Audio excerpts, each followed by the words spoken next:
Jom tengok soalan ni. Soalan ini dari Selangor 2024, set 1, kertas 2, soalan 8. So tajuk dia adalah pembezaan. So A ni, FX sama ni, dia minta kami cari tepitan pertama lah. Okay, so dia tak minta kami guna cara apa. So whatever, kami pun boleh guna lah.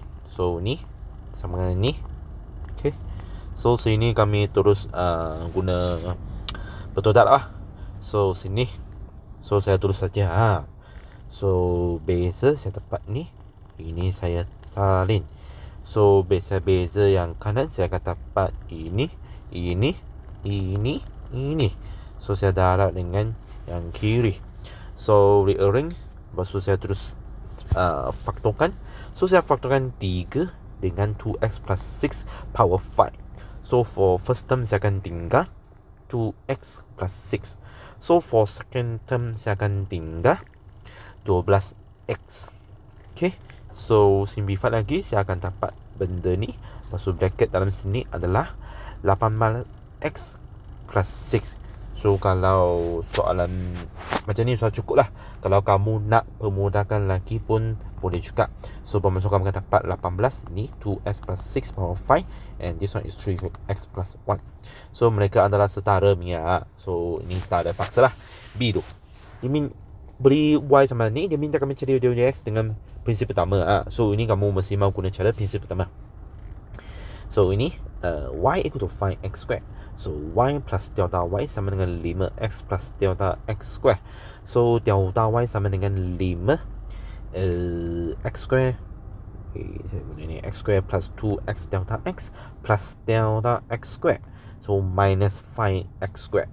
So bermaksud delta y sama dengan 10x delta x plus delta x square. So bermaksud delta y per delta x sama dengan 10x plus delta x.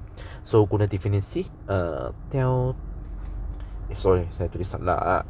So guna definisi, so dy dx sama dengan delta y per delta x, tapi ada syarat dia, iaitu delta x dia akan menghampiri sifar, dan kami gantilah. Okay, so ini masih belum ganti lagi. So this yang kami ganti dengan 10x plus delta x. Dan next step baru akan ganti. So 10x plus 0, so equal to 10x. C tu. So Raja menunjukkan lengkung bagi ni. Dan kali lulus y equal to 3hs lah. So kali beritahu kami kali lulus y sama ni, dia selari dengan tangent pada lengkung pada titik ini.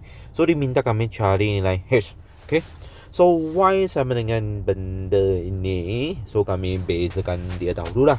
Okay, so sini saya guna petua bagilah. So sama juga So sama dengan ni 2x minus 2 tolak 2x tolak 8. Okay, so this one bagi lagi x minus 2 square. So permudahkan lagi kami dapat 4x minus 2 square. Okay, so kami mau gantikan x tu dengan 6. So apabila x sama 6, so diwadi x sama dengan 4 per 6 minus 2 square. So kami akan dapat 1 per 4. So dia cakap kali lulus y sama 3ss, dia selari dengan tangent kepada lengkung pada titik ini mah.